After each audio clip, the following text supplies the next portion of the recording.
La verdadera amistad sobrevive al tiempo, la distancia y el silencio, demostrando que los lazos sinceros no se marchitan con los años. Al reencontrarse, la conexión se siente intacta, como si no hubiera pasado nada. Y como muestra clara, después de más de 12 años, hoy tenemos el placer nosotros y muchos otros chorchiteros de reencontrarnos con Roberto, un personaje que marcó la infancia y adolescencia de muchos. Roberto, bienvenido a La Chorchita. Muy amable, muchas gracias a todos. Espero que sea de utilidad esta reunión y al que le pueda servir lo que hablamos aquí, bienvenido, y al que no, pues nada más ignorar, ¿verdad? Bueno, y yo antes de comenzar con el interrogatorio a Roberto, quisiera preguntarles a Pardiño y a Sendalillos ¿cómo recuerdan a Roberto? O sea, ¿por qué después de 12 años como que sigue marcando historia o recuerdos, no solo en nosotros, sino en muchos apostólicos que pasamos por su formación? Como cuáles eran esas consignas que tú decías como que, uy, Roberto, nada más con mencionar el nombre y la piel se te ponía así arrozuda o te erizabas. Pardiño, empiece con sus traumas, por favor. No, parce, pues que es como un, ¿cómo decirlo? Como un, se me fue la palabra, pero es como un cariño bien curioso porque, o sea, digamos, yo ahorita que volvimos a hablar o nos estábamos ahorita contando ciertas experiencias, recordando, o sea, me da como alegría, felicidad y de verlo me da alegría y siempre uno lo extraña, pero me acuerdo que en el momento en que estábamos, llegaba momentos que lo llegaba hasta a odiar, literal, pero hay veces, o sea, así como en momentos que, o sea, digamos, jugábamos fútbol, sacábamos partidos y yo decía, esta es una chimba, así, o sea, porque eran puntos así tan altos o tan abajo, pero ahorita realmente en este punto lo que queda es cuando uno ve hacia atrás, como, no es que se me fue la palabra, pero como un sentimiento muy bacano de decir, qué chimba yo haber podido tener esta experiencia con Roberto, de haber compartido en ese tiempo 2 años y cacho, que digo, o sea, los extraño con nostalgia, es la palabra, con nostalgia porque digo, fueron momentos muy bacanos. Podríamos describirlo entre un personaje de odios y amores. Algo así, pero, sí, claro, en el momento, sí, pero ahorita, o sea, realmente solo queda, bueno, queda lo mejor, sí, o sea, me da mucho gusto volverlo a encontrar, tenerlo acá y recordar todo, que, o sea, es muy bacano todo. ¿Sendalillos?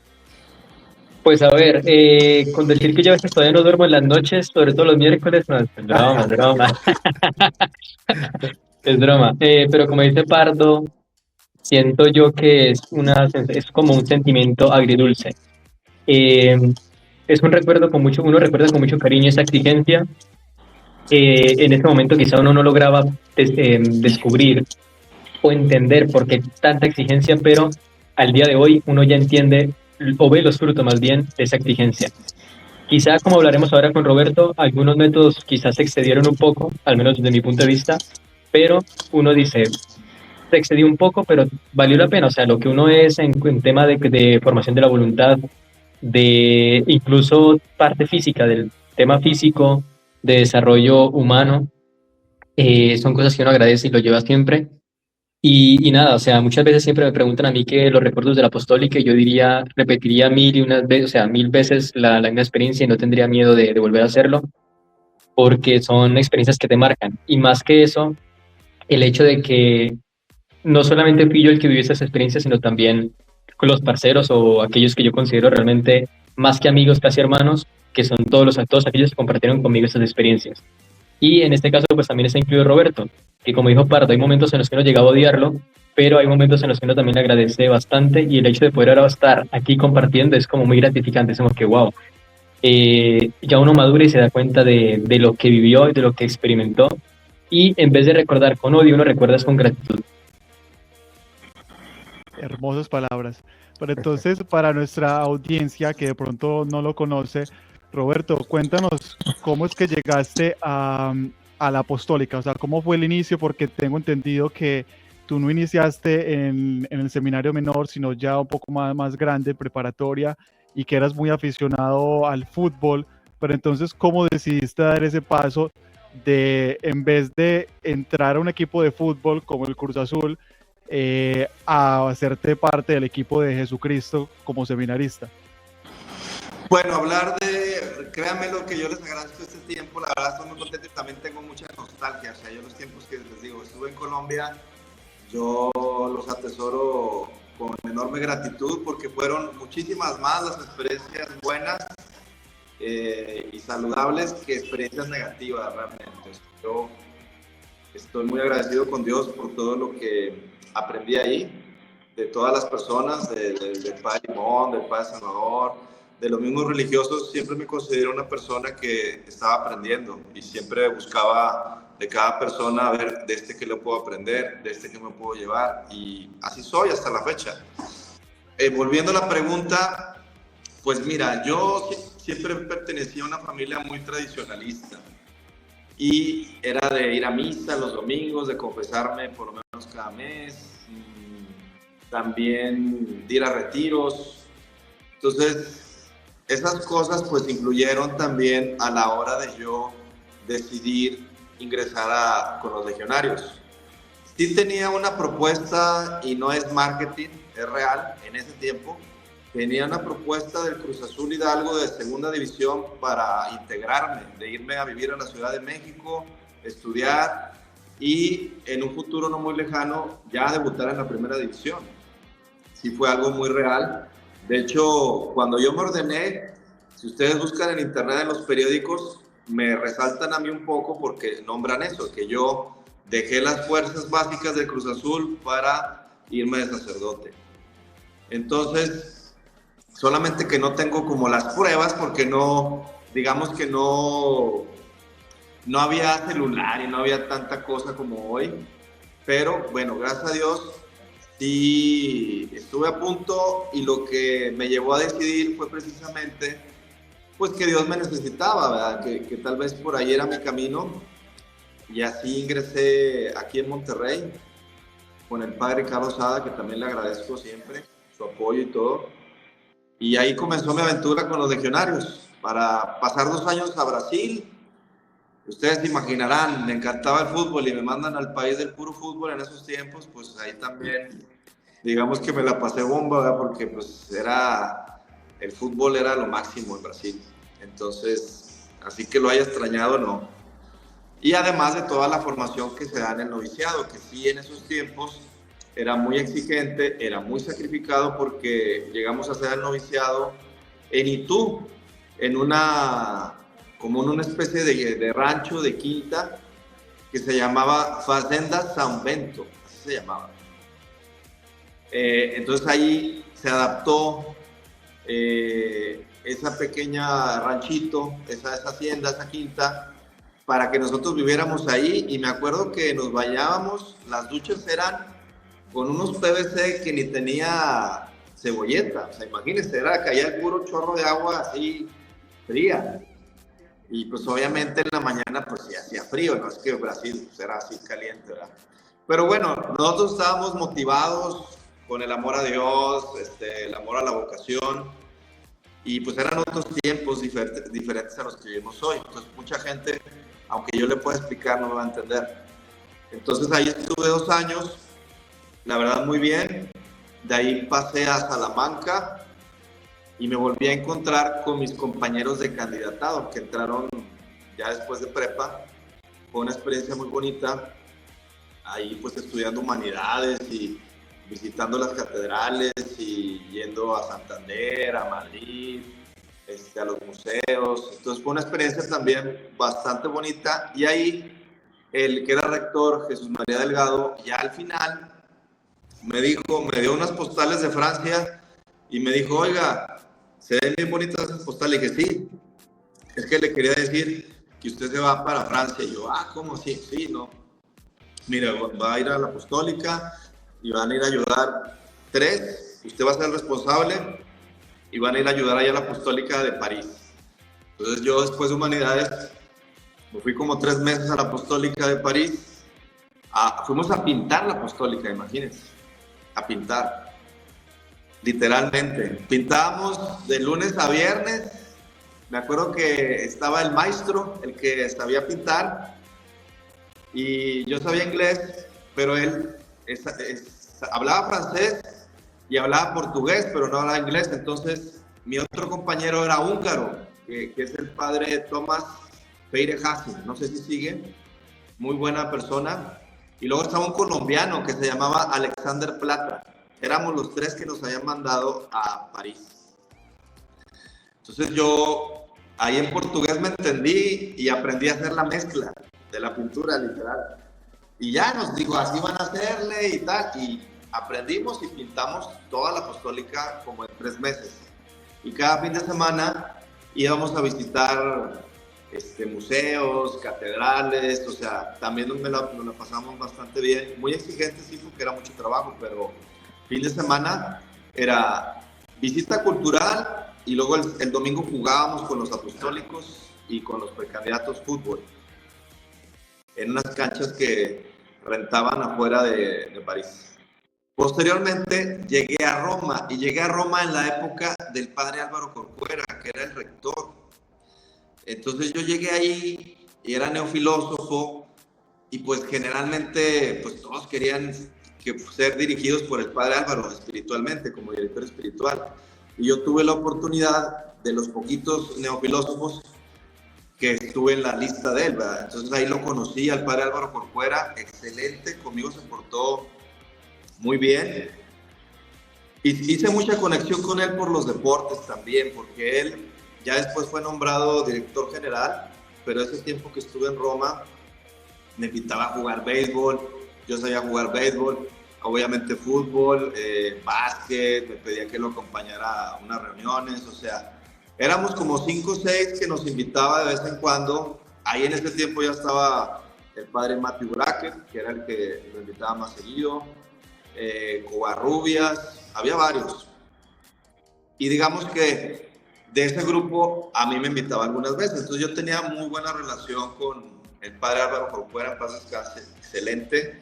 Yo la verdad no tengo nada que decir de él más que puras cosas buenas. Se portó muy bien, siempre me atendió, muy positivo. De hecho, cuando fue a Colombia, no sé si les tocó a ustedes. Sí, sí. Hicimos sí, que jugamos béisbol. Hicimos un partido de fútbol con él y pues también ahí recordando viejos tiempos, y tenía muy buena memoria y se acordaba de todos. O sea, era impresionante el padre Álvaro. Incluso de los nombres. Era loquísimo. Era increíble. A mí me llamó mucho la atención que cuando estuve en Colombia, en su segunda vuelta, aún se acordaba de los nombres de los que había conocido hace 2 años en su primera visita a Colombia. Era increíble cómo se acordaba de los nombres. Muy buena persona y yo lo estimo mucho. Desafortunadamente pues ya le dio el cáncer y Dios se lo llevó, pero al menos yo, si me preguntan a mí, para mí fue como un padre, el padre Álvaro. Siempre muy atento, muy servicial, muy entregado. Eso es lo que yo puedo decir de él, y también muy agradecido. Estuve ahí un tiempo y ahí justamente apenas llevaba como 6 meses en Roma y yo era encargado de los coches de Roma. Entonces, haz de cuenta que yo tenía que hacer la lista y asignaba los coches a los padres y a los religiosos que los pedían, porque había una norma, ¿verdad?, que los tenían que pedir. Ahí había un programa de Excel y se tenía que anotar. Y yo dependía del hermano Jacobo Muñoz, que era el gerente general de Roma. Entonces, digamos que yo le auxiliaba en esa labor. Y yo me acuerdo que en ese tiempo, era como el año 2000, 2001, ya había pasado lo de las Torres Gemelas, y creo que Colombia estaba en las elecciones presidenciales con Álvaro Uribe.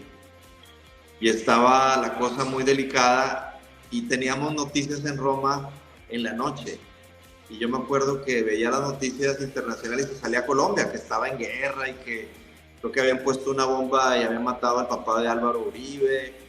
Bueno, saliendo de las noticias, se me acerca el padre Álvaro y me dice, oiga, después de que se prepare, pasa a mi despacho.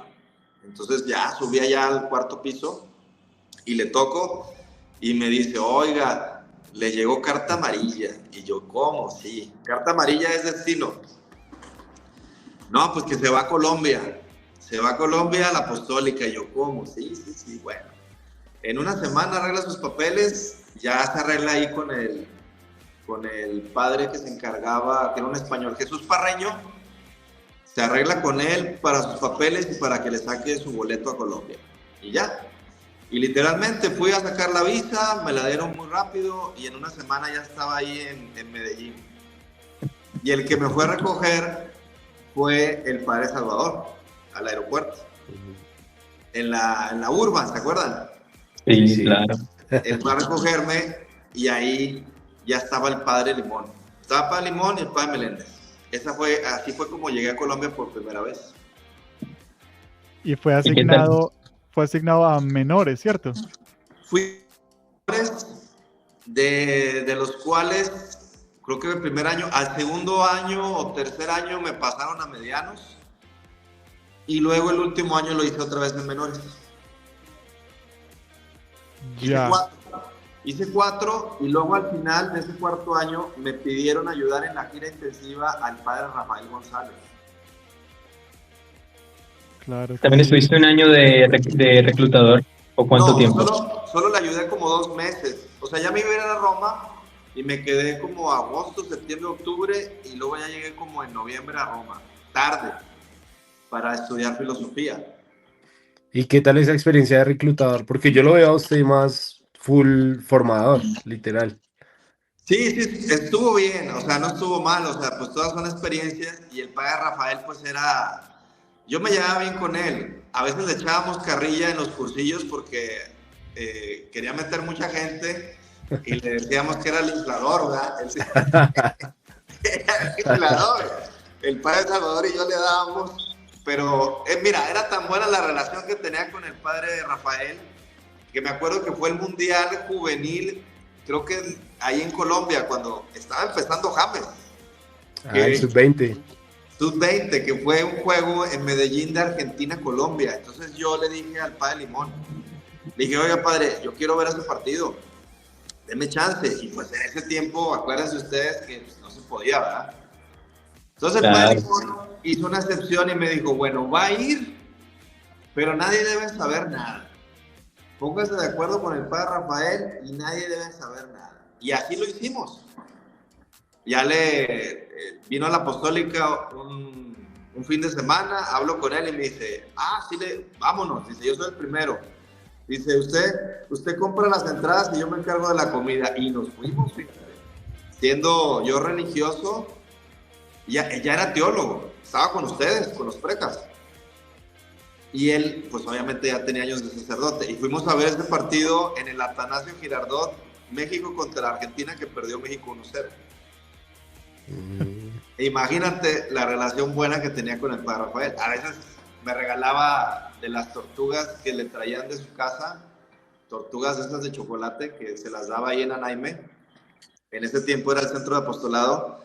Yo tenía buena relación con él, la verdad, muy bien. Muy buena relación. Entonces estuve con él 2 meses ayudándole, luego regresé, hice filosofía, hice un año de teología y luego me volvieron a mandar otra vez a Colombia de prefecto. Bueno, pero antes de adentrarnos un poco más después en la formación, el sacerdocio y eso, enfoquémonos ahora en la parte de su etapa como formador en la Apostólica de Colombia. Y para todos aquellos que ya vieron los capítulos iniciales, pues mencionamos que hubo varias historias turbias en cuestión de las diferentes exigencias que tuvimos que experimentar, incluyendo pues como castigos y también la llamada ley de la exactitud. Entonces aquí va mi primera pregunta y es como, ¿a usted le enseñaron que tenía que tratar así a los seminaristas? O sea, ¿fue una norma o fue una indicación que llegó desde arriba, desde el rector, o fue su estilo de decir como que no, hay que cambiar esto y vamos a comenzar con todo el cuchillo a todos estos muchachitos? No fue tan así, la verdad, mira, había ahí una influencia muy grande de la apostólica de Ontaneda. Entonces, de hecho, el manual que se hizo de prefectos de ese tiempo, parte venía de Ontaneda, porque el padre Limón había sido prefecto de estudios de Ontaneda. Entonces, él también era muy universal, pero traía muchas ideas de España, porque él había estado allá y le había ido bien de prefecto de estudios. Entonces, todas esas exigencias y castigos, digamos que parte venían de allá.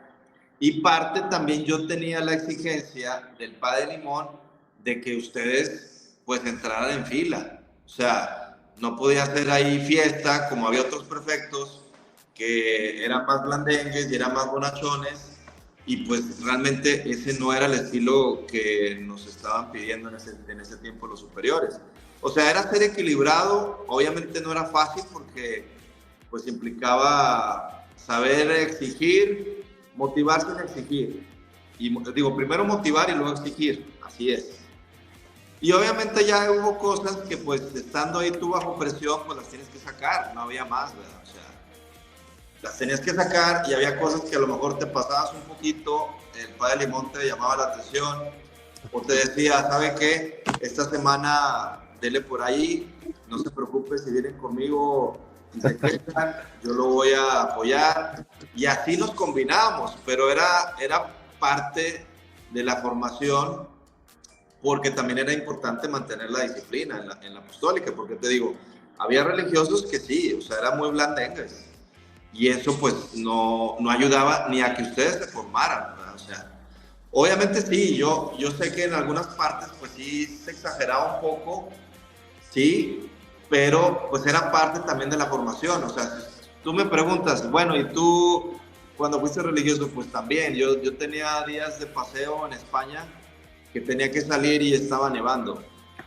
Y a veces, me acuerdo, una vez por llegar tarde, el gerente, que era el padre Miguel Segovia, ya no me dejó poner suéter y me tuve que ir de polo al paseo -2 grados y lloviendo y cayendo agua nieve. Entonces, todas esas cosas yo las veía normal porque así era antes, ¿sí?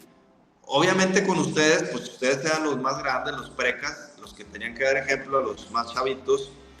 Y pues sí, todas esas cosas de la ley de la exactitud, la gimnasia, los paseos largos, los maratones, pues todo eso, digamos que sí duele y en el momento en que uno es adolescente, sí le cuesta, pero pues los frutos son buenos, o sea, los frutos son buenos porque también tú ves que tú te exiges, superas tus expectativas y te das cuenta de que puedes dar más. De lo contrario, si te hubiera tocado un prefecto bonachón, pues ahí te quedas. No me dice nada, no me exige, y hasta ustedes mismos lo notaban. No me van a decir que no. O sea, la idea era principal, digamos, como hacer un filtro también. ¿Cómo, Sí, perdón? o sea, como hacer un filtro de, bueno, a ver quién aguanta para que pueda seguir, tal cual. Claro, porque a ver, uno tiene que entender, como lo dije también hace poco, me metieron un podcast, que la gente no entiende. A ver, te están preparando para ser sacerdote, no te están preparando para ser ingeniero ni para ser abogado. Entonces, desde ahí tienes que entender, si te están preparando para ser sacerdote y todas esas cosas, pues a mí, o sea, yo tengo 47 años y yo les digo, yo corro todos los días, voy al gimnasio, o sea, todo eso me ha ayudado. Si no, yo estuviera muerto, o sea, para la edad que tengo estaría muerto. No, Robert, pero también algunas veces sí lo entrenaba como si uno se fuera a la guerra, porque es que de verdad era durísimo. O sea, y por algo, no sé, yo creo que se revisó pues cómo estaba el tema de la formación de los seminaristas menores, especialmente en Colombia, porque después se llegó a crear inclusive la fama dentro de la legión.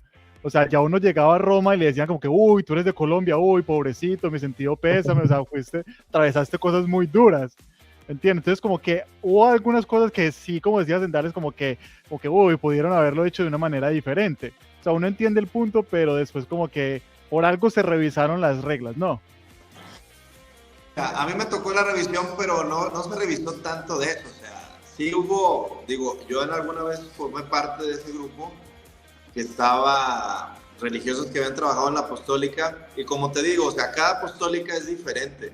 porque tiene que aplicarse también la cultura de cada persona. No es lo mismo la idiosincrasia de un francés que la idiosincrasia de un venezolano. Entonces son culturas totalmente diferentes. Entonces la Legión se tenía que adaptar un poco a eso y ver de qué manera le sacaba fruto positivo a ese material humano. Y obviamente la exigencia, que en este caso, pues sí había motivación, o sea, uno mismo tiene que tener esa motivación de superarse, de ser mejor, y eso lo vas a lograr pues a base de tú mismo superar obstáculos. O sea, tú no vas a superar obstáculos si no te exiges a ti mismo, te vas a quedar ahí. Y eso es en la vida, o sea, yo ahora trabajo, hago muchas cosas y es lo mismo. O sea, si yo no me exijo, ahí me quedo, ahí te quedas. Y lo mismo en la formación, o sea, todas esas cosas, la verdad, que yo les ponía a hacer era por su bien. Había cosas que a lo mejor sí, ustedes podían decir, es que era muy exagerado. Bueno, puede ser que para ustedes era exagerado, pero yo creo que esas cosas al final de cuentas sí terminaron ayudándoles. Yo nomás pongo un ejemplo, la vez que les puse a hacer un maratón que fuimos hasta allá, hasta el velódromo, hasta donde corrían los perritos, no me acuerdo cómo se llama, que eran 33 kilómetros. Sí. Que muchos lo lograron. Y yo me acuerdo que llegando a la Apostólica, varios me dijeron, o sea, yo nunca pensé que podía realizar esto. O sea, yo nunca pensé. Obvio, tú me dices, te lo digo a la gente, va a decir, ¿cómo? Y pobrecitos. Bueno. Van a decir que es explotación infantil. Pero yo creo que eso, pues sí les costó, pero les ayudó, porque ya ustedes pueden contarle a sus hijos de alguien que corrieron algo de 33 kilómetros o que fueron a un lugar lejos. O sea, y también entiendo que a no todo mundo le gustan los deportes, también, o sea, eso es válido. Pero todo era con una buena finalidad, o sea, no era aquí desquitarse, no. Era tener iniciativa, ver qué cosas se pueden hacer y se fueron haciendo. O sea, igual ustedes las sentían así, pero no, nunca fue la finalidad ni fastidiar ni hacerlos sentir mal, ¿verdad? Pero pues era, ahora sí como que dice el dicho, ¿verdad? Si duele es porque creces. Si no duele, pues va a crecer, ¿verdad? A mí todavía me duelen las piernas de ese maratón. Sí, con las tetillas todas quemadas de esa trotada tan brava. No sé, si está negra, pregúntenle, creo que lo he visto que está con el uniforme militar, a lo mejor a él le toca vivir eso, o sea. No, él dice que no fue tan duro como la época del seminario. O sea que les ganamos. Literal. Yo me acuerdo una vez que fuimos a correr, obviamente era gimnasia, entonces salimos de la Apostólica, que era hasta chévere pues uno salir porque se despejaba un poco y uno como que, uy, nos tocó salir. Entonces comenzamos, salimos de la Apostólica y volteamos a mano izquierda, que eran las fincas de ahí donde estaban los Ochoa y eso, y la idea después ir a por el tablazo y regresábamos. Pero entonces pasábamos por la finca de los Ochoa y obviamente Roberto decía, bueno, nadie detrás de mí o si no tiene cero. Entonces iba de último y al lado iba Ángel y iba Jacobo, que eran los más gorditos. Entonces ellos siempre iban detrás y Roberto pues ahí puyándolos y eso.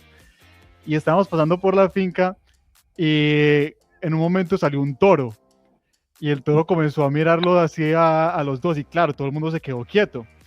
Pero entonces yo iba un poco más adelante, yo vi que le salió el toro y se quedaron quietos y yo dije, no, Roberto los va a proteger. Y resulta que el toro comenzó a avanzar y el primero que sale corriendo es Roberto y dejó a los gorditos atrás. Y ya después volteamos de la curva y ya después él se regresa para ver si seguían vivos o se venía el toro detrás. Pero yo como que no, uy, no. Yo me acuerdo de esa anécdota también, muy loco. Y entonces, Roberto, nos decías o nos estabas contando ahorita que tú pediste permiso para comenzar con la llamada ley de la exactitud. En capítulos anteriores habíamos mencionado ya que se trata este tipo de regla, pero un recordatorio simple era que él tenía un cronómetro en la mano y todo, absolutamente todo era cronometrizado. Entonces decía, tienen 2 minutos para bañarse y llegar a la última cancha. El que no llega acá lo ponen a hacer vueltas o a hacer ejercicio físico.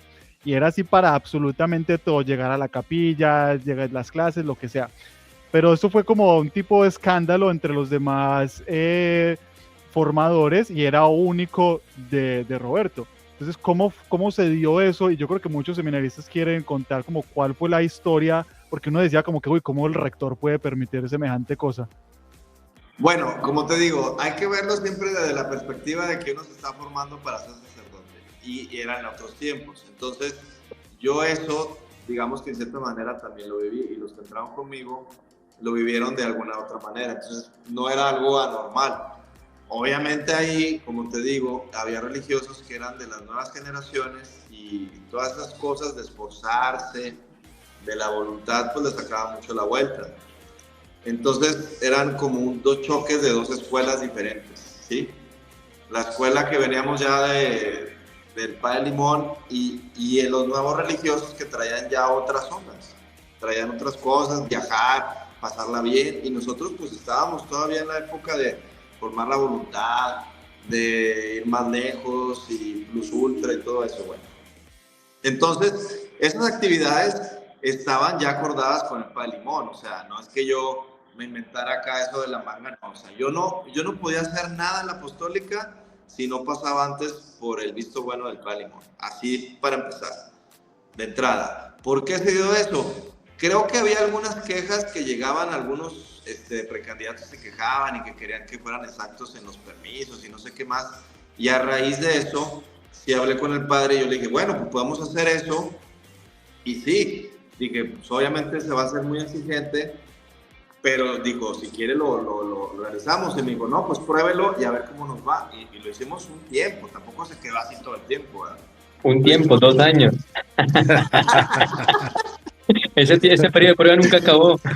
Lo hicimos un tiempo y claro, estábamos evaluando a ver qué tal, cuáles eran los resultados y todo, y ciertamente, pues sobre todo era como acabar con las quejas. Eran las quejas, había muchas quejas, se quejaban de la comida, se quejaban de todo, y ese ambiente pues no ayuda para nada, ¿verdad?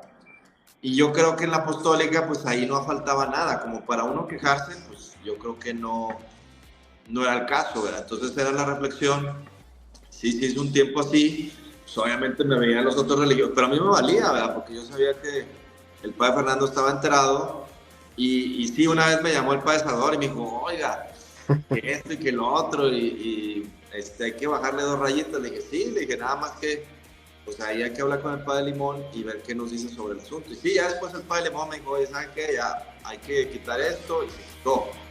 Y se volvió otra vez como a la normalidad. Pero eran actividades que se hacían como para ayudar en cierta manera a corregir cosas que pues no estaban bien, ¿verdad? Obviamente ustedes eran los involucrados y yo sé que no todos se quejaban, pero digamos que sí había un ambiente de quejarse de todo. Sí me acuerdo de eso. Aquí yo quisiera hacer un paréntesis porque ahora que recuerdo, muy unido a la ley de la exactitud, también estaba el tema de las mesas. No sé si te acuerdas, Roberto, que en las mesas de precandidatos teníamos como escalas sociales.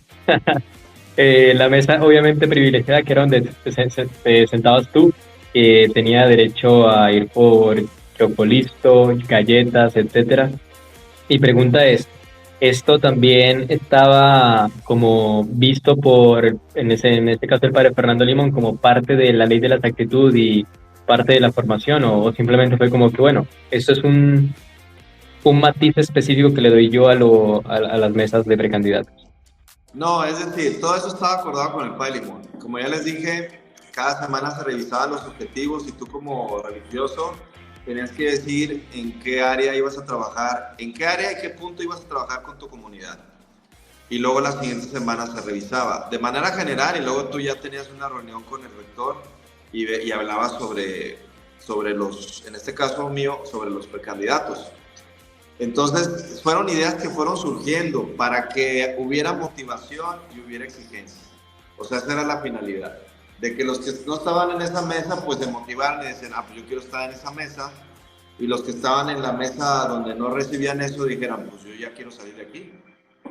Y de hecho, con los menores también se hacía, o sea, había campañas de urbanidad en el comedor, o sea, esas eran las campañas, pero obviamente de precandidatos se hizo eso precisamente por eso. Sí, yo me acuerdo de hecho que también el padre Juan Carlos, cuando recién llegó a la apostólica, comenzó también ese tipo de... Bueno, y era también un estilo muy parecido al de Roberto, o sea, que también me acuerdo pegándole algunas veces a las paredes y golpeando los escritorios también algunas veces. Era como parecido entre los dos. Pero al mismo tiempo, Roberto mencionaba la parte motivacional. No solo obviamente eran castigos y exigencias, también tenía su estilo para motivarnos. En este caso, pues el padre, bueno, el Roberto organizaba mucho los torneos de fútbol. Y no solo de fútbol, torneo de fútbol americano, torneo de voleibol, creo que tuvimos de cada deporte. Y eso uno le conseguía los uniformes, conseguía los balones bastante, o sea, teníamos los mejores balones de toda la apostólica. Y eso uno pues como joven lo motivaba mucho. Parce, eso era muy chimba. Yo aprendí a jugar béisbol. Cuando jugábamos fútbol americano, o sea, todo era una chimba porque todo era nuevo también para nosotros. Y los partidos de fútbol que eran a muerte, también era delicioso eso. Yo quisiera preguntarle a Roberto, digamos, dos cosas. O sea, como una, bueno, ¿qué fue lo que más como disfrutó de su época cuando estuvo en esa etapa formando precandidatos, bueno, apostólicos en Medellín? Y también otra cosa es, ahorita mirándolo como en retrospectiva, obviamente todo se tiene que juzgar como en su época histórica, pero digamos, si cambiaría algo, bueno, o cómo lo ve ahorita a manera como de retrospectiva, la formación, cómo eran las cosas. Pues mira, para mí estar ahí ese tiempo en Colombia fue muy gratificante porque obviamente después de que me ordené sacerdote sí me tocaron confesar a gente que murió literalmente después de que la confesé. Entonces el hecho de yo poder salvar, según el catolicismo, a esas personas, pues para mí eso no tiene precio. O sea, sí confesé, me acuerdo, unas 15 personas, tanto en la carretera, como me acuerdo en los hospitales, o sea, que se murieron o al otro día o ahí mismo. Eso para mí, pues es de lo que tiene mayor valía, ¿verdad? De cara a Dios y de cara a la eternidad. Y luego, dentro de la apostólica, pues obviamente el hecho de ver que ustedes iban superándose, se iban mejorando, como les digo, a lo mejor ustedes lo veían, esas cosas de la exigencia, pues a nadie le gusta, o sea, a mí tampoco. O sea, si tú me preguntas, oye, cuando tenías 15 años, pues claro, así era antes y yo también no me gustaba, pero todo eso da sus frutos positivos. O sea, gracias a Dios, lo que soy es por esa motivación y esa exigencia. O sea, no puede haber exigencia sin motivación y tampoco puede ser todo motivación y nada de exigencia, porque igual no te desarrollas, no creces y no superas obstáculos, que al fin de cuentas era eso. O sea, parte de todo eso que hacíamos, que las gimnasias exigentes, los paseos largos, los maratones y los juegos, era parte pues de la formación humana, de la voluntad, de crear mentalidad, de todo eso. Es más, en mis tiempos nunca se le había ganado al Colegio Cumbres y les ganamos. Creo que les tocó, no sé si les tocó a ustedes jugar, No. o la generación de porras. Sí. Yo les estuve preparando y todo, y hasta ellos mismos se sentían contentos, o sea, de que se habían superado, de que habían logrado ese objetivo, y eso es algo bueno, pero pues obviamente tienes que manejar la exigencia y la motivación. Y sí, tal vez en algunas cosas me pasé, eso lo acepto, pero creo que tampoco creo que fue nada de así que yo lo hiciera por el mal de ustedes, no. Fue siempre algo en vista de un bien común y de que ustedes salieran adelante, ¿verdad? Que fueran mejores. Esa es una foto de uno de los partidos que jugábamos, ¿no? Eso era en la cancha Los salesianos. de los salesianos. Unos Sí. partidazos. Y o sea, eso llovía a cántaros y nosotros allá dándola toda con esas barridas de todo. no puedo olvidar esos partidos, tremendo. Excelente recuerdo, sí. Entonces, digamos que cosas que yo pudiera cambiar. Pues sí, a lo mejor de pronto sí fue algo más exigente. A lo mejor ahí se podría buscar un poquito más la cosa equilibrada, pero así me tocaba, te digo. Y todo eso de golpear la mesa y todo eso venía de la escuela de Ontaneda, entonces, porque nos decían que teníamos que ser como esfinges, como la famosa esfinge de la mitología griega, ¿verdad? Sí saben la historia, ¿verdad? De la esfinge. No, ¿cómo era? ¿En qué sentido? Es decir, que tú tenías que hacer cierto show, como verte que estuvieras enojado, pero no lo estabas, para que la gente pues se pusiera las pilas, pero tú realmente por dentro estabas tranquilo. Entonces era algo que se nos había, de hecho estaba en el manual de los apostólicos, que tú no tenías que ser como esfinge. Tú como prefecto leías todos tus objetivos, tener ascendencia, motivación, las campañas, torneos, entonces todo eso formaba parte, te digo, de la formación, que en este caso estaba enfocada a formarse seminaristas que se estaban preparando para ser sacerdotes. Sendales, ¿vos te acordás de aquella noche fatídica donde a Roberto le robaron el Nesquik y que nos despertó con unos gritos en medio de la noche? Literal. Yo justo estaba pensando en eso, me leíste la mente. Yo dije, voy a hacer un paréntesis aquí para contar esa historia que me parece, yo ya había escuchado, esta es mi perspectiva, yo ya había escuchado antes que decía, no, Roberto grita en las noches durísimo y tal, y que qué susto, y ya nada, debe ser mentira. Pasamos a precandidatos y recuerdo que estoy durmiendo todo tranquilo, tipo 2 de la mañana, y empiezo a escuchar gente ahí como cuchicheando, y yo, pero esta gente no deja dormir. Y de repente empiezo a escuchar gritos, ¡con un cuchillo! ¡Cobarde! Pero durísimo, durísimo. Y yo digo, escucha, ¿qué está pasando? Y claro, uno se levanta todo cagado, todo asustado y pidiendo al prefecto gritar durísimo en medio de ese cuartico que era todo pequeño. Uno dice, uy, ahí se armó el verguero, ahí deben estar dándose puños y tal. Recuerdo que Jaime Fernández subió con un bat, todos despiertos de ver qué estaba pasando. Y nada, y ahí nos dimos cuenta de que esos eran los famosos gritos. Y nada, al día siguiente, obviamente, todos lo recordamos con carcajadas y en plan de broma, pero en el momento de la noche, uno está es que no quiere ni abrir los ojos, está ahí medio de las sábanas, haciéndose el que no está viendo nada, no está escuchando nada. Pero bueno, no sé cómo lo habrá vivido Pardo, Giraldo, esos momentos, pero sí impactan. Parce, fue horrible porque pues uno ya tiene como tal ese trauma de que si uno hace algo mal, pues lo van a gritar y eso. Y uno está normal durmiendo, imagínese todo el día pues ahí pura exigencia, y en la noche tú 2 de la mañana comienza a gritar ¡cobarde! ¡Cobarde! ¡Con un cuchillo! Yo solo me imaginaba que iba a abrir la puerta y con un bat iba a comenzar a pegarnos a todos ahí. Pero sí, se vio algo ahí como que está pasando. Lo peor es que uno le preguntaba el otro día y él no se acordaba de absolutamente nada. O sea, no tenía ni idea. Eran pesadillas. Sí, me acuerdo. Y esa noche fue, y nos acordamos perfectamente, porque a él habían dado un tarrito de Nesquik, que es como un chocolisto, algo, un powder, un polvo que se le echa la leche y eso. Y tenía un tarro así gigante de él. Nadie se lo podía tocar. Y como que se le perdió, entonces fue uno por uno y le decía, ay, Angelito, devolverme el tarrito de Nesquik.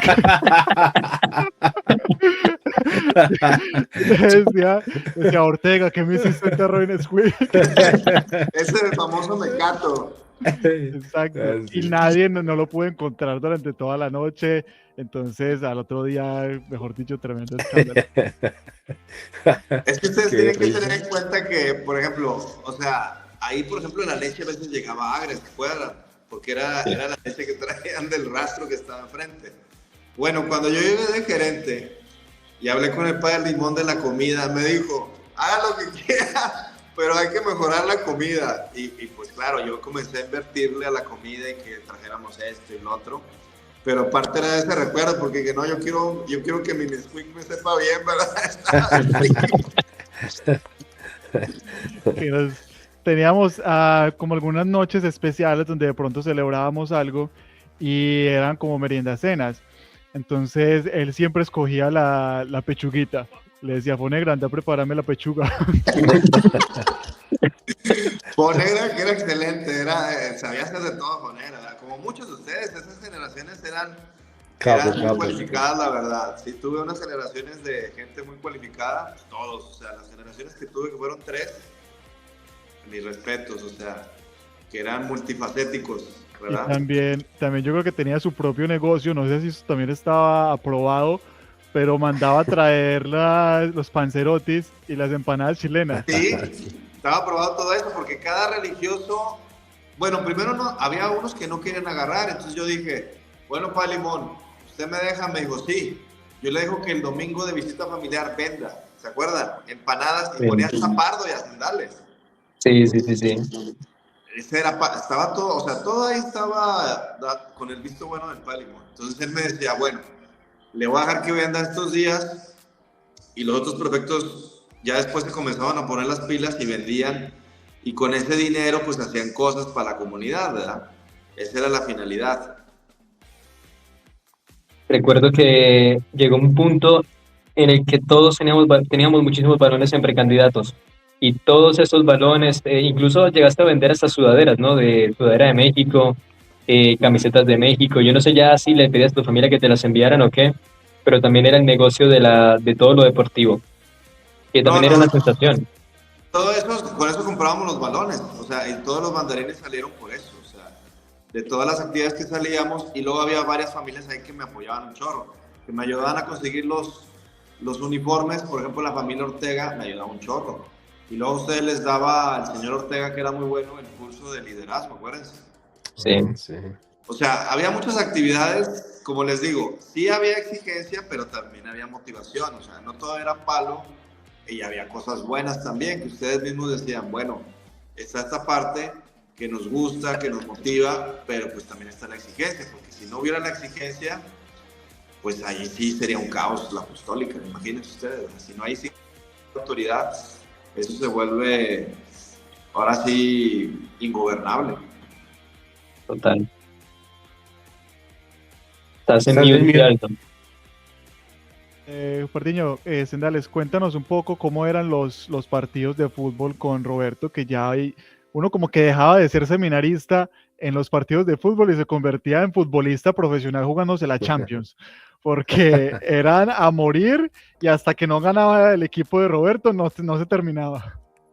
Total. O sea, yo recuerdo que obviamente, como dice Pardiño, los partidos para nosotros eran sagrados. O sea, yo decía fútbol y casi que soñaba jugando fútbol y esperaba el día siguiente para jugar el partido. Yo decía, uy, el día siguiente eso va a estar bueno. Y sobre todo, más emocionante cuando uno veía partidos, por ejemplo, el Real Madrid-Barcelona en las noches. Al día siguiente uno creía que, mejor dicho, era Messi, Cristiano, ahí a melear, a echar de pata, puño, lo que sea. Y estábamos divididos en dos. Recuerdo que Roberto escogía a Giraldo, a Pardo, obviamente eran del mismo equipo, siempre escogía como a los mejorcitos. Al único que nos dejaba era un portero que era el gordito feliz, que nos dejaba el portero en la B. Y lo acababa ya en el arco.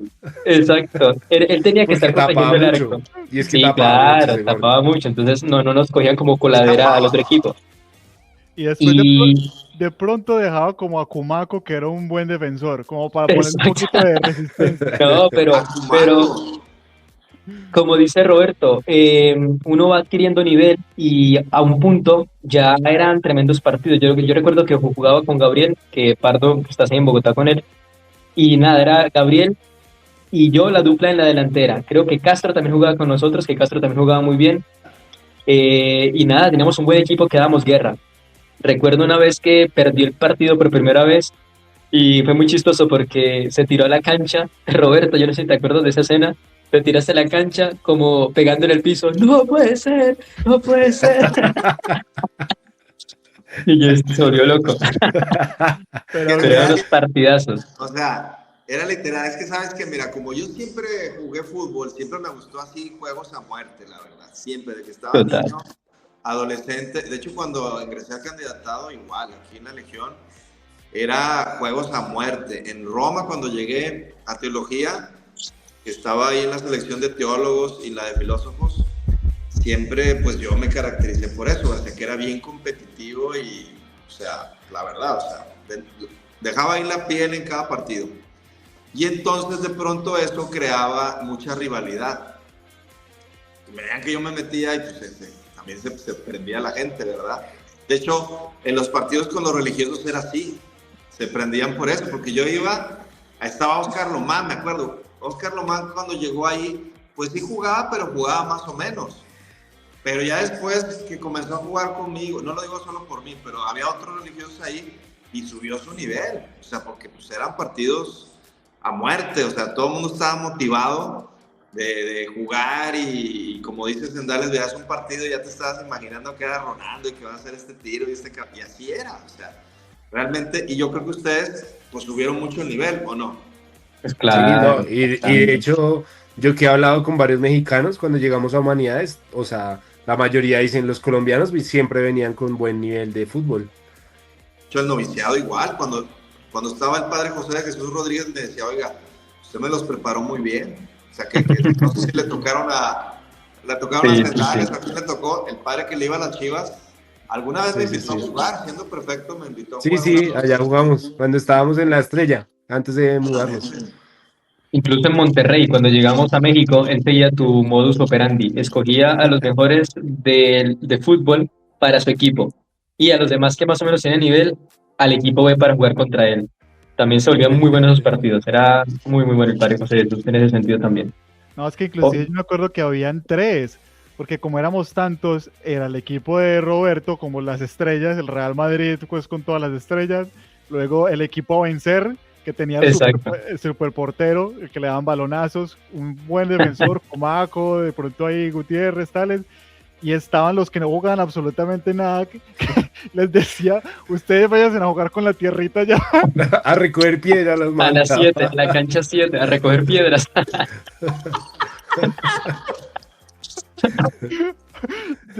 Tenían otro nombre, no recuerdo cómo es que le los lisiados, eran los lisiados. Los lisiados.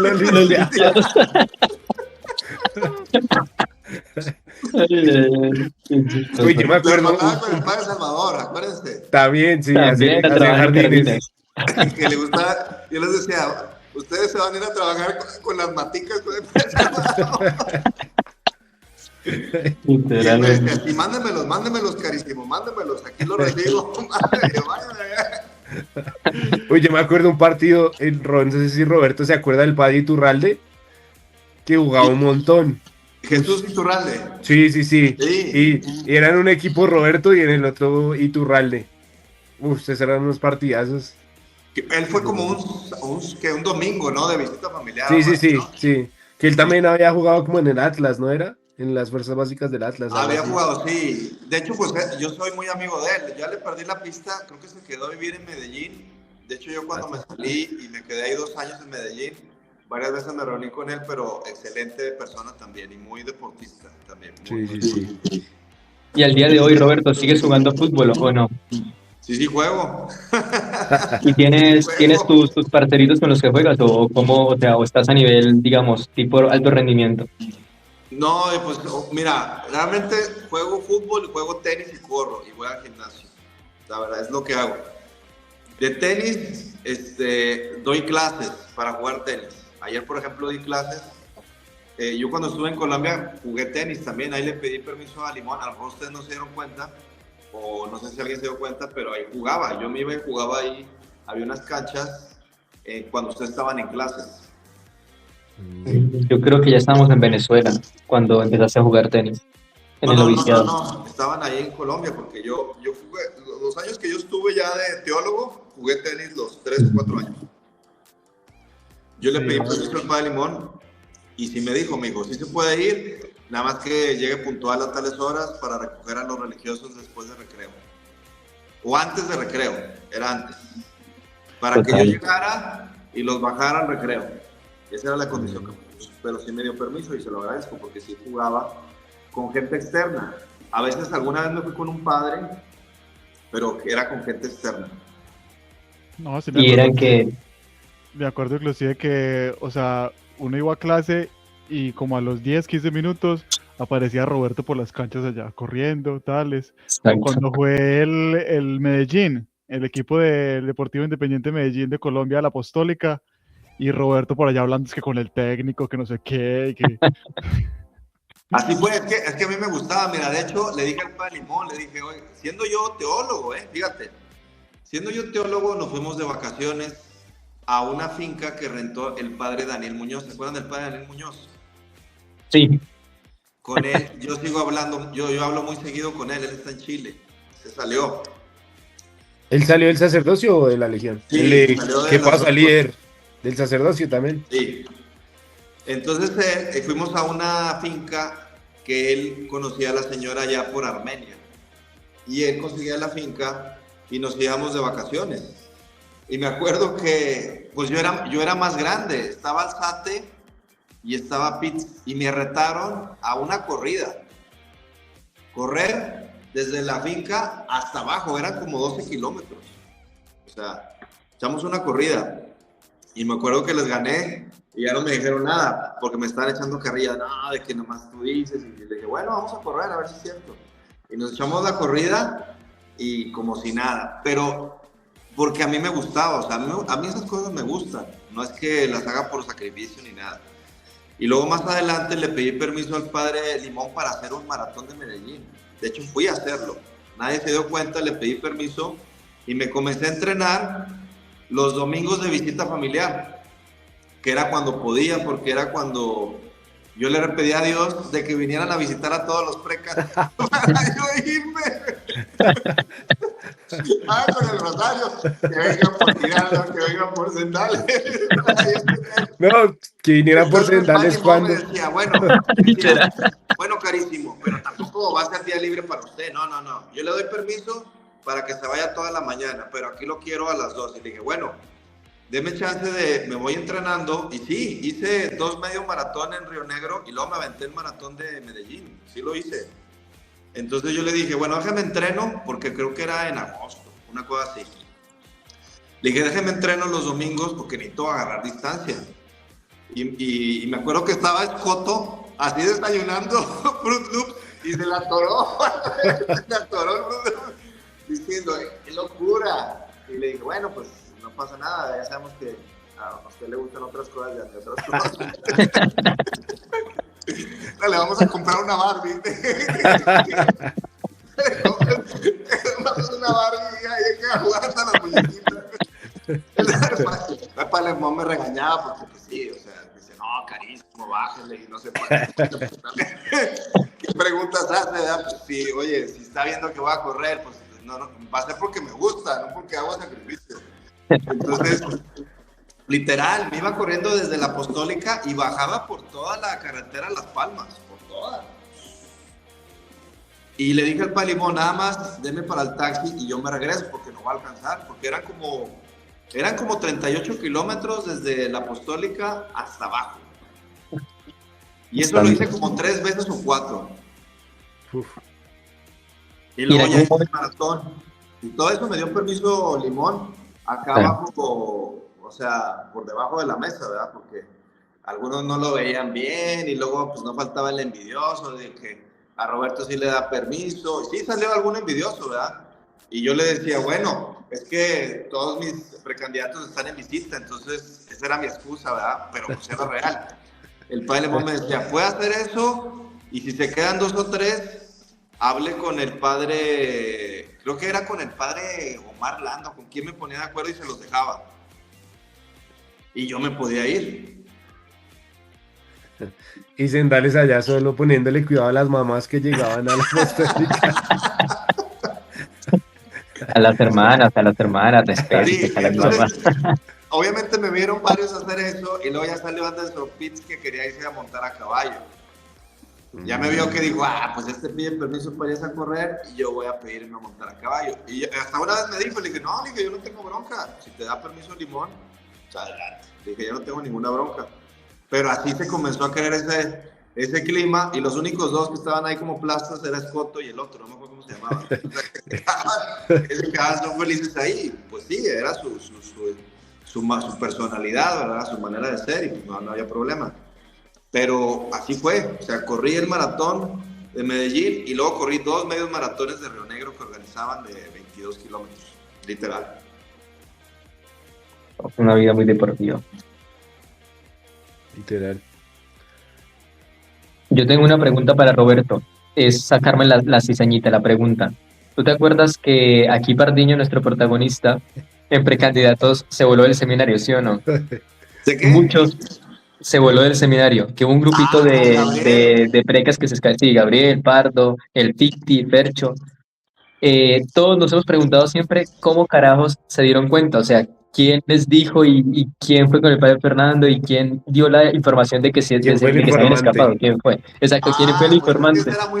Mira, para empezar, el padre Limón me dijo, a ver, yo doy los permisos siempre por escrito, tenían que pasar ustedes su ficha y creo que esa vez pidieron permiso Gabriel para ir al doctor, algo así, ¿sí o no? Sí, días Pardiño. antes, sí. Una ficha. Entonces, yo me di cuenta porque creo que ustedes fueron a ver unas porristas de la presentación. Sí, Gabriel y el Ficti. Sí. Exactamente. Entonces, dio la mala casualidad que yo, un sábado, yo me quedaba ahí en la Apostólica y acompañé a misiones a algunos precas. Y resulta ser que una de las mamás me dijo, oiga, el otro día tuvimos la visita de uno de sus seminaristas. Y yo, ¿cómo? Sí, andaban ahí viendo el show de las porristas. Y sí, ese fue por un lado, y luego llegó un profesor, creo que el de ética, y me dijo, oiga, quiero hablar con usted y tal, y fue el que me dijo también la información. Entonces, sí había la información, y por eso sucedió todo eso. Muchachos, pero Estás en mute. ya que ustedes hicieron la pregunta, después de ¿cuántos años? ¿15 años? Más, ¿no? Okay, ¿De qué? eso? Sí.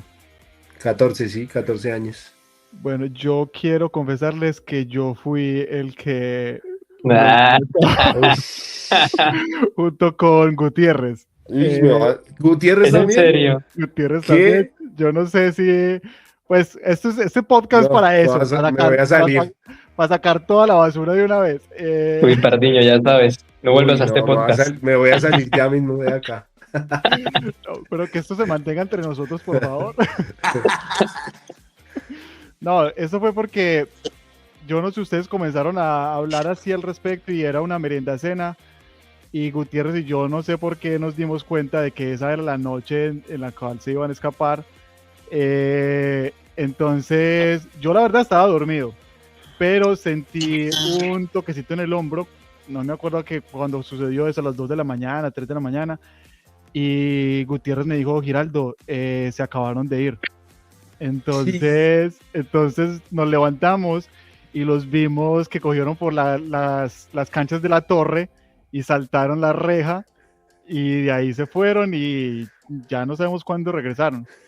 La cuestión es que al otro día, obviamente Gutiérrez me dijo como que no, tenemos que, hoy pues obviamente otra mentalidad y nosotros éramos súper fieles y eso, y decimos no, tenemos que avisar.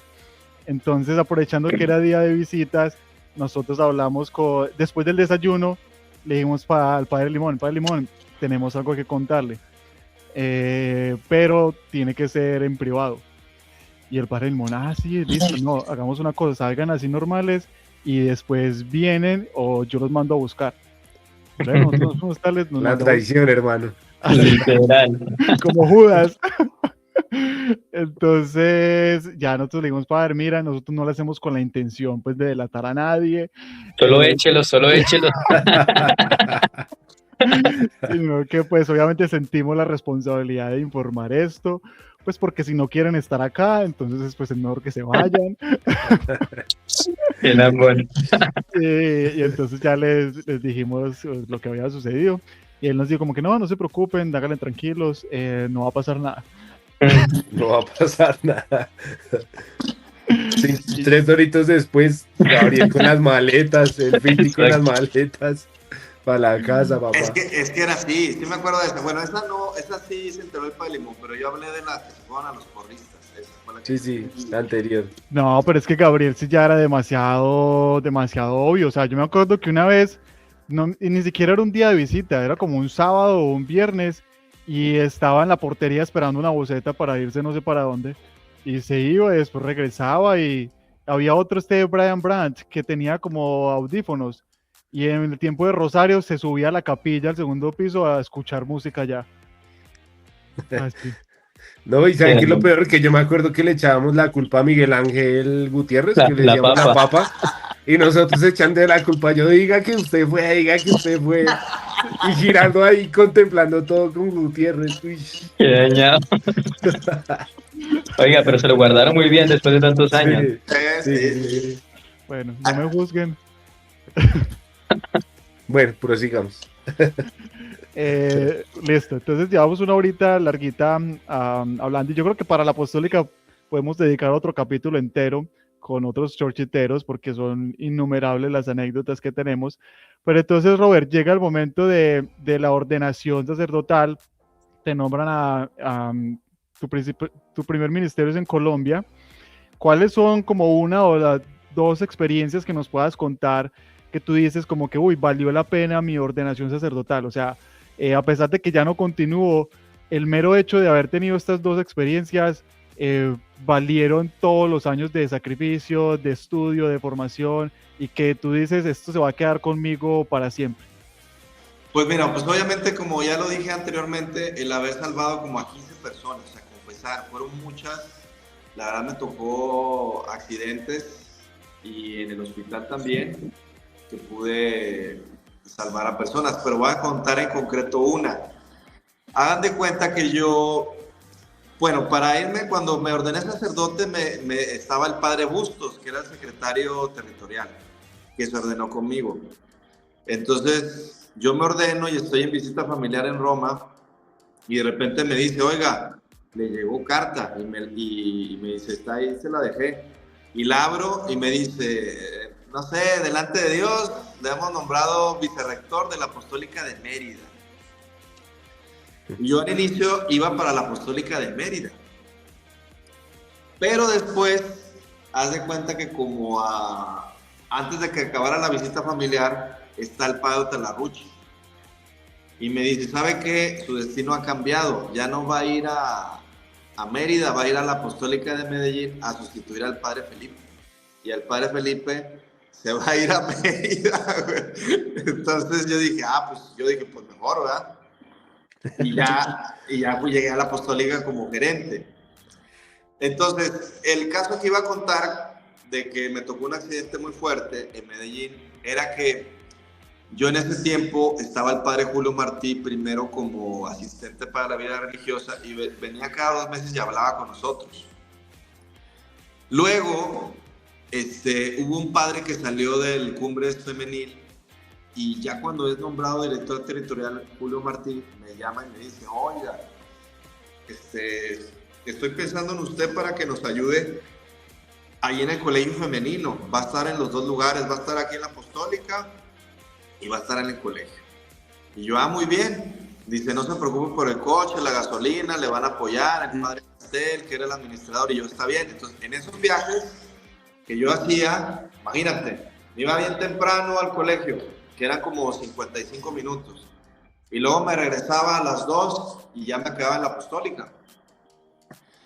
Entonces, de esos transcursos que yo hacía, hubo un accidente bien fuerte por Las Palmas, pero fuerte. Yo ya era sacerdote y era una chava que se había volcado en una camioneta y estaba ahí el tránsito, la policía, y literal, o sea, yo me paré, iba vestido de sacerdote y dije, pues me voy a acercar para ver qué pasó y ayudar, ¿verdad? Y estaba ahí el tránsito y todo, ya me vio y me dijo, pues si quiere pasarle, y estaba así la chava desangrándose, literal, o sea, estaba muriendo. Me acuerdo que tenía aquí clavado parte de la puerta por aquí, traspasaba. Entonces yo la veo así y le digo, oiga, pues yo soy sacerdote católico y tal. No podía ni hablar. ¿Quiere que la confiese? Y me dice que sí. Y como no podía hablar, yo le leía los mandamientos, le decía, primer mandamiento es esto. Usted nomás me va a apretar la mano si sí o si no. Y ya me iba haciendo. Y literal, le di la absolución y se murió. Wow, tremendo. Sí, entonces ahí dices, pues claro que valió la pena todo eso porque al final pues pude ser instrumento de Dios para salvar a esta persona, pues es que es literal, o sea, la salvé, o sea, por obra de Dios, pero yo era en ese momento el instrumento, ¿verdad? Incluso hoy en día, pues, ustedes saben, ¿verdad? Yo sigo siendo sacerdote para siempre, o sea, me retiré, pero sigo siendo sacerdote para la eternidad. Entonces, si una persona se está muriendo en el avión, lo que yo puedo ahí dar la absolución, puedo confesar. Sí, una pregunta, Roberto. Yo creo que muchos de nuestra audiencia se lo preguntan. Tú mencionas que vas a ser, como ya sabemos, sacerdote para siempre, pero actualmente, ¿cuál es tu estado de vida? ¿Tienes novia? ¿Estás casado? Sabemos que estás trabajando. Sí, Cuéntanos un poco cómo se desarrolla tu vida actualmente ya fuera del sacerdocio. pues mira, yo actualmente trabajo en una empresa y luego por fuera hago otras cosas. O sea, me mantengo trabajando y por las mañanas pues hago ejercicio y también parte de las cosas que hago por fuera pues tienen que ver con deportes. Entonces, gracias a Dios estoy bien. He tenido mis novias. Ahorita en este momento me encuentro soltero, no tengo hijos, no me he casado. Ahí está para nuestra audiencia. Sí, está en el mercado. Está en el mercado laboral. Y ahorita estamos de solteros, sí. Pero sí Ahí he tenido déjanos un mis... número para aquellas chicas que luego empiecen a escribir, por favor. Sí, acá.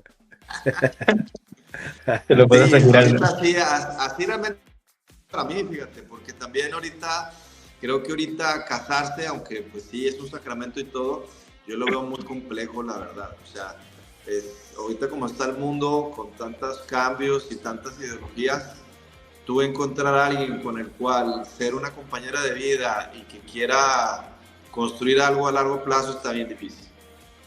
Robert, pero creo que nos fuimos un poco adelante.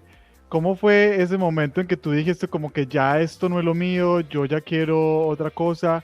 ¿Y por qué no continuar siendo sacerdote, digamos, diocesano o en otra congregación, sino ya de una vez como ser otra vez laico? Pues mira, esta pregunta sí me la han hecho. Aquí están varias cosas de fondo. Primero, todo lo que pasó con el padre Maciel Maciel, que sí, obviamente yo sabía cosas desde el 2006, pero no había salido todo. O sea, sí había cosas que escuchabas y te decían, pero pues todo no había salido. Y luego me tocó la época que fueron las visitas del cardenal o del obispo de Sati, un chileno, ahí a la apostólica. Y yo, ya cuando vi eso y salió todo eso, la verdad, yo siempre fui feliz en la Legión, excepto los 2 últimos años, como del 2014 al 16, ahí ya no, pero el resto sí. Y ya esos 2 últimos años, como que yo veía todo eso y dije, oye, pues qué mal plan que nos hayan ocultado todo esto, no nos hayan dado toda la información, no supieron manejar la información y pues no me pareció bien, la verdad. Y segundo, que pues también yo ya no me sentía motivado. O sea, yo al ver todo eso y que no cambiaban cosas, de que fue el obispo y dijo, oye, hay que cambiar esto, y seguían igual, pues yo dije, no, pues no hay nada que hacer. Sí hubo una propuesta, o sea, yo cuando ya me decidí, lo estuve pensando como 2 años. 2 años. Ya a lo mejor en esos 2 años yo ya me relajé. Yo me relajé, ya no estaba tan metido en las actividades, ya estaba más afuera que adentro, pensando qué iba a hacer y todo. Y pues obvio, tú tienes que enfrentar todo eso porque es una decisión drástica, ¿verdad? Imagínate, has dedicado 18 años y de repente te retiras, pues no está nada fácil, ¿verdad? Entonces yo hablé con el padre Julio Martín, solo a él le conté, a nadie más. Después se dijeron muchas cosas, que sí, la verdad, pero yo con él fue con el único que hablé. Yo hablé con el padre Julio Martín, le dije, oiga, mire, yo pensaba esto, él se portó muy bien conmigo, me dijo, oiga, pues si quiere lo mandamos a Guadalajara. Le dije, no, yo ya tomé la decisión de salirme. Y me dijo, bueno, lo voy a mandar a Bogotá. Estuve un tiempo en Bogotá, 2 meses, y luego me regresé, pero ya comencé yo ya a vivir fuera. Yo ya no vivía en la apostólica, porque yo le dije al padre Julio, le dije, mire, yo la verdad siento que ya no es mi camino, siento que ya este capítulo concluyó, quiero empezar mi vida de cero. Y dijo, bueno, está bien. Entonces, sí me llegó propuesta para la vida diocesana, pero yo tampoco me veía como diocesano, no me veía. Entonces, yo decía, prefiero empezar mi vida de cero, ya no me siento feliz aquí. Y no es una felicidad así superficial, sino que yo sentía que ya mi ciclo se había cumplido y que ya las cosas, yo quería esperarme para ver si la Legión hacía unas reformas, pero ya la Legión a la cual yo ingresé y en la cual yo creí, pues ya no existe. Ya la Legión de hoy es otra que yo ya no conozco.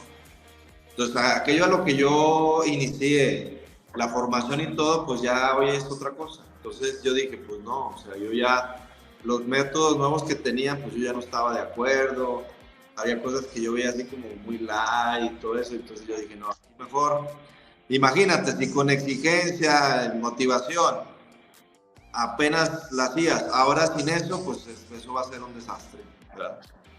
Y por eso yo creo que en la actualidad no tienen tantas vocaciones, por lo mismo, porque pues si tú me preguntas a mí qué es lo que me llamó la Legión, la atención, pues es eso, o sea, la formación, que eran internacionales, que hacían un montón de cosas, que eran innovadores, pero pues que había motivación y exigencia, pero ahora tú le quitas eso, ¿qué te queda?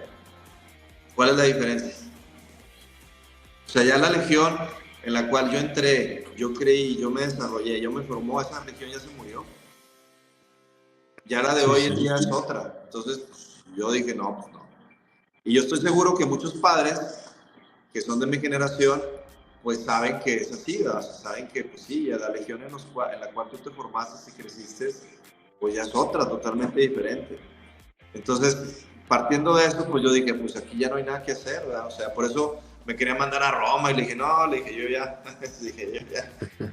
ya no quiero ir a ningún lado, o sea, que me paguen el viaje, le dije, no, hombre, para estar allá encerrado, le dije, yo, a nadie necesita salvarme, le dije, yo ya tengo la decisión, yo me quiero salir. Y sí me topaba un padre, me acuerdo en Bogotá, que me decía, oye, pero va a estar muy difícil todo, y no se te van a dar las cosas, y me quería espantar, y yo le dije, muy bien, le dije, pero yo me voy a salir, güey. Fue el consejo, yo me voy a salir.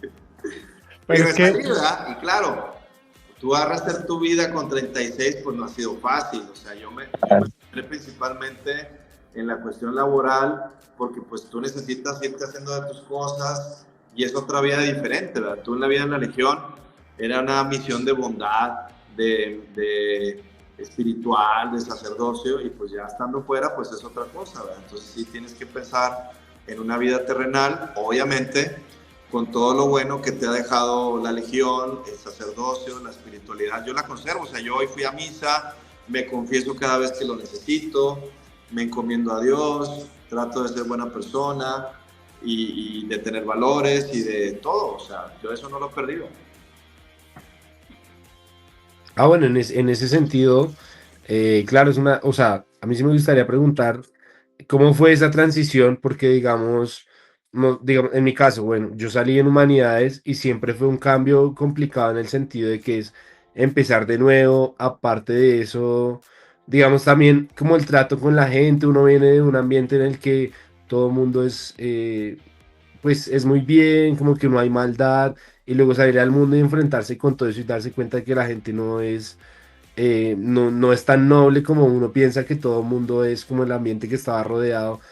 ¿Qué tal fue esa transición?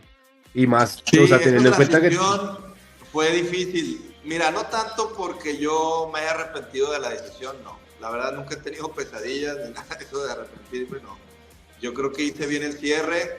Me acuerdo que fui a la capilla, puse en manos de Dios todo. En el momento que firmé mi dispensa, yo la firmé consciente de lo que hacía, de que ya no tenía esas obligaciones como sacerdote. Y yo lo hice muy conscientemente, o sea, no fue un capricho ni fue algo que yo decidí por algo que me pasó, no, fue por algo que ya estaba analizado, meditado y todo, y yo vi que ya no era ahí mi camino. Y obviamente eso tiene unas consecuencias. Y las consecuencias, pues obviamente son tú otra vez enrolarte en la vida mundana con lo que ello implica, que es pues el trabajo, la vida laboral. O sea, antes tú en la Legión pues recibías todo, ¿verdad? Ibas y no te preocupabas por la casa, que el pago de la luz, el agua, el internet, la comida. Entonces tú ahora te tienes que preocupar de todo eso. Y más, si tú te quieres casar y todo eso, pues tienes que generar ciertos patrimonios y cierta economía para tú estar en una posición de poder dar ese paso, ¿verdad?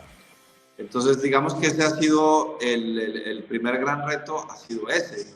Obviamente, como dice Pardo, pues sí, llegas a la vida mundana y pues te das cuenta de que hay gente bien tremenda, ¿verdad? Que es bien mala y que te quiere poner la zancadilla y gente que, pues de todo, te tienes que topar y tú tienes que aprender a lidiar con eso. Eso, por supuesto. Y yo creo que ese ha sido el mayor reto, o sea, la parte laboral, tú enrolarte, conseguir trabajo, ver dónde te vas colocando, cada vez vas mejorando, ir haciendo esta cosa, ahora voy a poner este negocio, no me funcionó, ahora voy a hacer esto, ahora voy a tocar la puerta por acá. O sea, eso ha sido todo un reto para mí. A lo mejor para otros no salieron muy bien de la Legión y sí tienen más problemas más internos, ¿verdad? No es mi caso, yo la verdad... Te digo sinceramente, yo con el único que tuve dificultades fue con el padre Felipe sí. O sea, sí.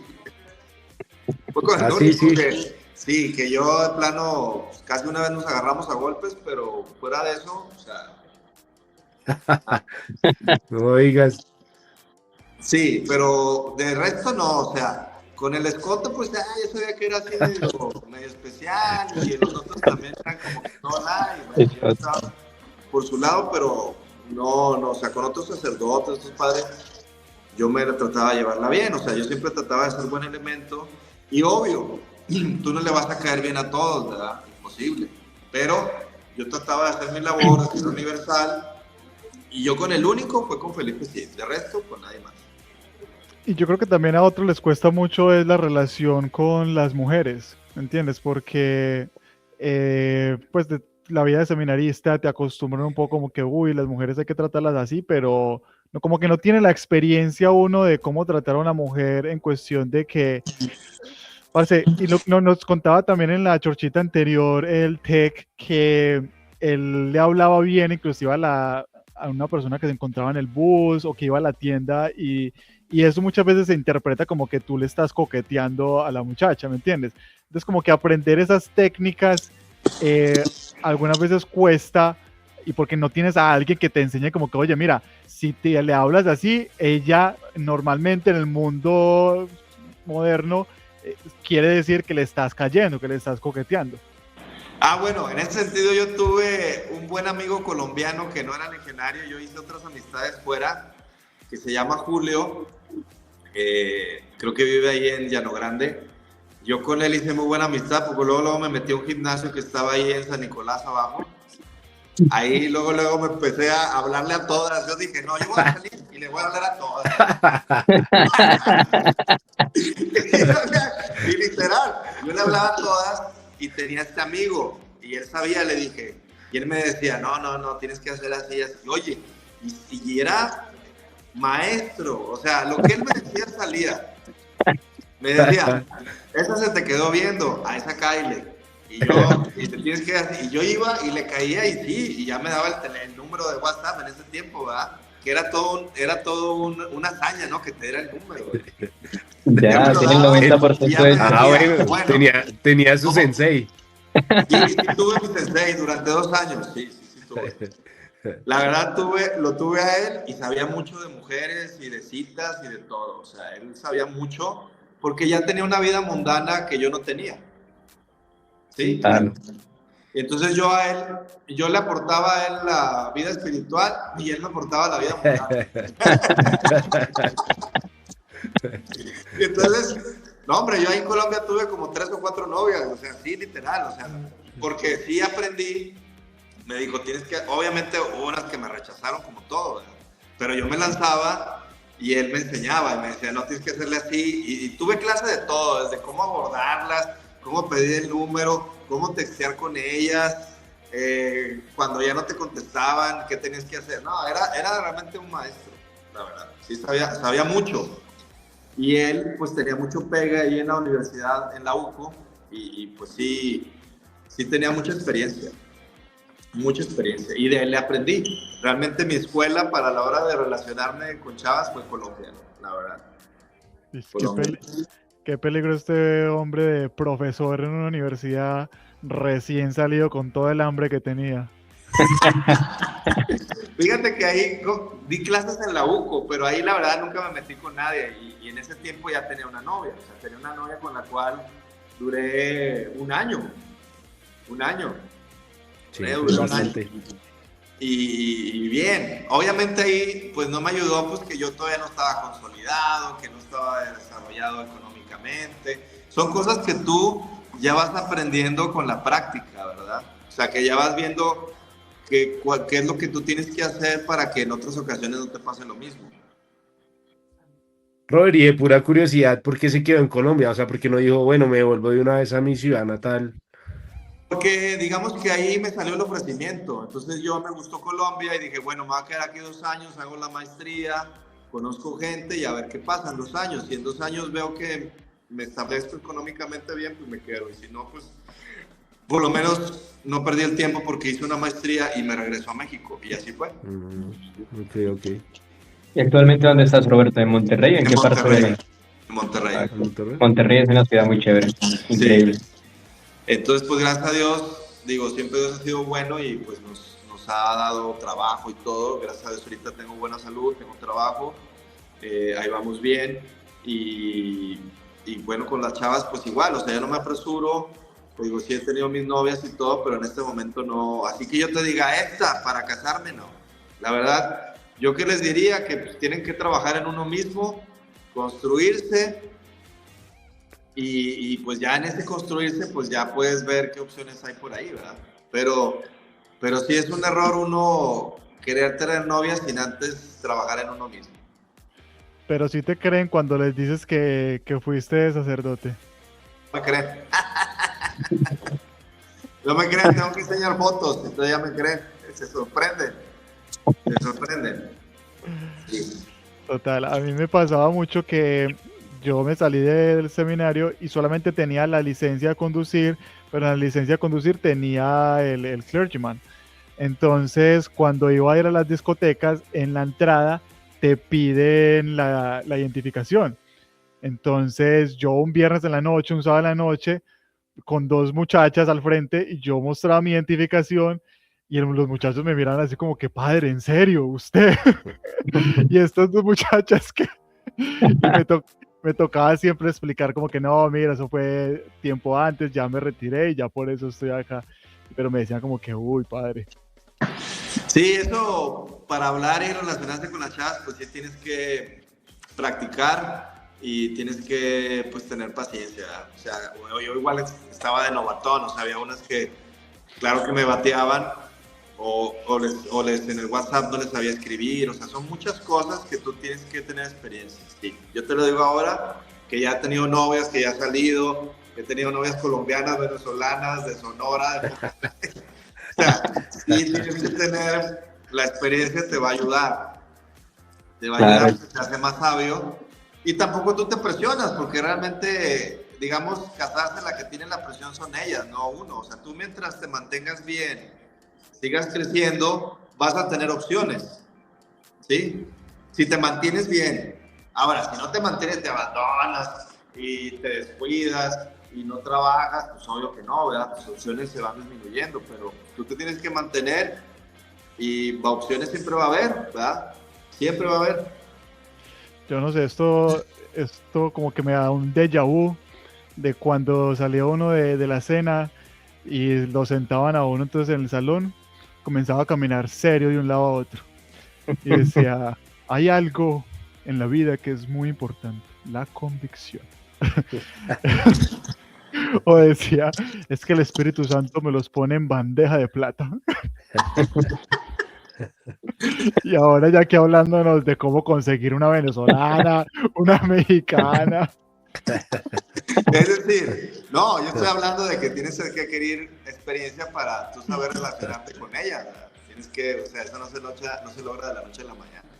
Obvio, tienes que ejercitarte y parte de ese ejercicio pues es que tú vas y les hablas y de 10 pues te hace caso 2 y te van a rechazar, porque así son las mujeres, te rechazan por cualquier cosa, no necesariamente porque estés feo, o porque no tienes dinero, el dinero que ellas quieren que tú tengas, o porque no tienes tal estatus social, o no vives en tal parte. Por ejemplo, aquí en Monterrey es así. Primera pregunta, ¿a qué te dedicas? Es decir, comiencen ya a pensar lo que estás ganando. Segunda pregunta, ¿dónde vives? Es decir, ¿en qué colonia vives? Aquí es importante en qué colonia vives, porque te da estatus, ¿sí? Y luego ya viene lo demás, pero así es. Impresionante. Muchachos, no sé si se les queda alguna otra pregunta que le quieran hacer a Robert. Obviamente, pues esperamos tenerlo más frecuente por estos lugares. Precisamente creamos este canal para compartir diferentes vivencias y experiencias, y también que la gente que es cercana a nosotros, como nuestros familiares, nuestros amigos, tales, se den cuenta de cómo fue nuestra experiencia, cómo fue todo aquello que nosotros vivimos, porque ellos son los primeros que nos hacen ese tipo de preguntas, ¿me entiendes? Entonces, y obviamente después para las futuras generaciones, decir, uy, mire, Roberto cuando tenía pelo, Giraldo también. Entonces, comentarios finales. Que se me está acabando la batería, de verdad, perdón. No, pero ahí está. Si ustedes vuelven a hacer una reunión y convocan a más que fueron estudiantes de precas, podemos hacer una. No pasa nada, nada más me avisan y nos organizamos. Dale, pues. Eso va. Esto va. Que participen los que quieran. Si son 10 o los que sean. Epa. Claro que sí. Excelente. Bueno, muchachos, entonces yo creo que está bien dejarlo acá, 1 hora y media. Gracias a todos por acompañarnos. Déjenos, por favor, sus comentarios, déjenos todas sus preguntas, sus inquietudes, y obviamente en un próximo capítulo lo vamos a responder. Entonces, un abrazo para todos los chorchiteros y chorchiteras, y nos estamos hablando. Chao, chao.